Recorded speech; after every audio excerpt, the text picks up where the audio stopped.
C'est un pas de plus sur l'émancipation de la femme en République du Congo. Longtemps considérées comme des êtres faibles, les femmes emboîtent davantage les pas dans certains métiers jadis réservés aux hommes. Harmonie Divina Priscille Ngoma, une des opératrices de portique dans le port autonome de Pointe-Noire pour le compte de Congo Terminal, n'est pas sortie du néant. J'ai fait une école de métier à l'ARESTEM, en sigle, Académie régionale des sciences et techniques de la mer, en Côte d'Ivoire. C'est sous le conseil de mon père qui m'a longtemps conseillé sur les avantages des métiers de la mer.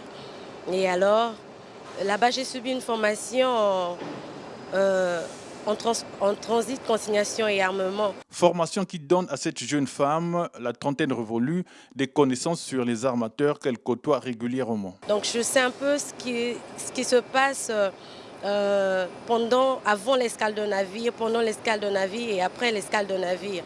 Et vous voyez, les armateurs, lorsqu'ils viennent ici, ils ne connaissent pas la situation géographique d'un pays.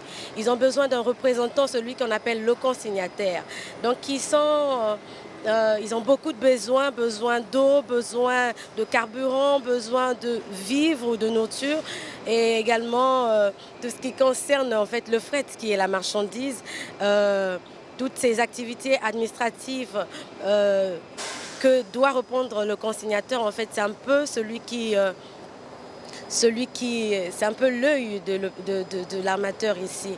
C'est un peu lui qui est là pour veiller aux besoins, sinon de réaliser les besoins de l'armateur ici. Congo Terminal fait de la question du genre un levier important dans son développement. Ici au Congo, c'était une grande opportunité. Nous voyons que les hommes aussi accompagnent les femmes dans l'égalité, qui pensent que les hommes et les femmes ont les mêmes capacités. Et cette société qui pense également que les femmes et les hommes ont cette même capacité.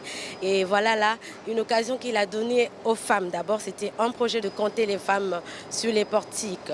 Confortablement assise dans cette cabine de près de 50 mètres de haut, Harmonie Goma, le regard fixé au sol, exécute des opérations de déchargement des conteneurs et de chargement des véhicules remorques. La moindre inattention pouvant être fatale, la jeune opératrice échange avec un opérateur au sol. Je prends le P6.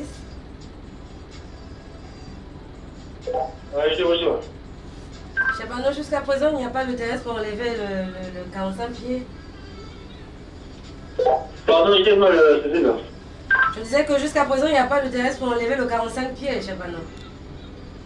Ouais, là, j'ai mal. Comme tu peux le constater là. D'accord, papa, merci. Donc, on est en stand-by.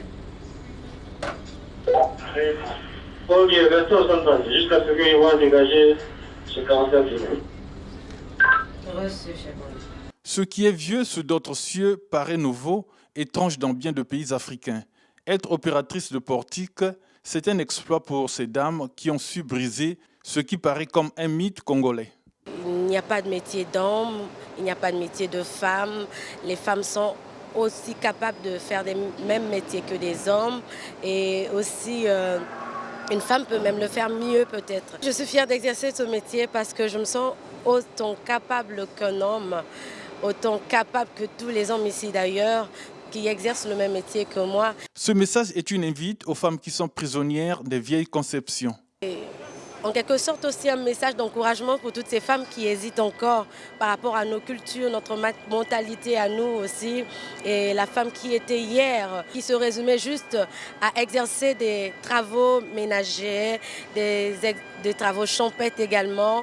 Il est temps donc de réinitialiser réinitialiser notre mentalité en comprenant que le monde évolue également. Il faut oser quoi.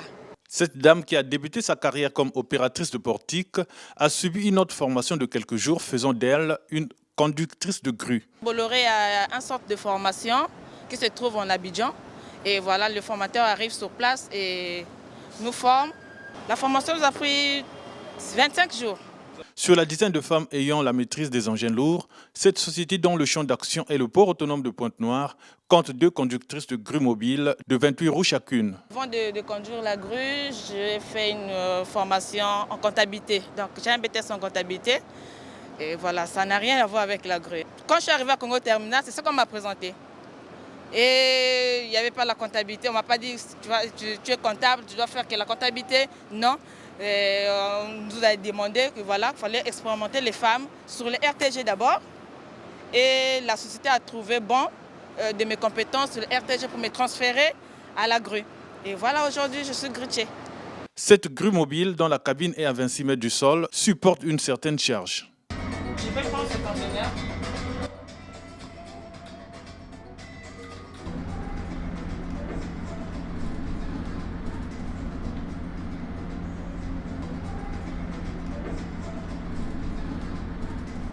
Elle-même, la grue, elle pèse 420 tonnes. Elle peut supporter jusqu'à 100 tonnes pour une portée de moins de 36. Donc la portée, c'est la distance de la flèche. J'ai un écran visimatique qui m'indique la charge, qui m'indique la portée, qui m'indique la hauteur.